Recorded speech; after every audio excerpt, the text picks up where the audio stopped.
விட்டது. அப்படியே முதல் வாழ்க்கை தொடங்கி விட்டோம். பாலிலா அவை போல வந்த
திருவண்ணாமலை மாவட்டம் செய்யார் வட்டம் வட சேந்தமங்கலம் திரு தீர்வாக்கான் நடைபெற்று சத்தியம்தான்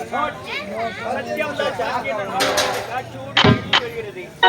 இது நேரம் வரை அமைதியா நன்றி கூறி விடைபெறுவது எங்களுக்கு அழைப்பு கொடுத்த அன்பு உள்ளங்களுக்கும் உணவு அன்பு நெஞ்சங்களுக்கும் இங்கு ஒளி ஒளி அமைத்து தந்த ஆசை தெய்வங்களுக்கும் அத்தனை உள்ளங்களுக்கும் நன்றி கூறி விடைபெறும். நன்றி வணக்கம். வாடி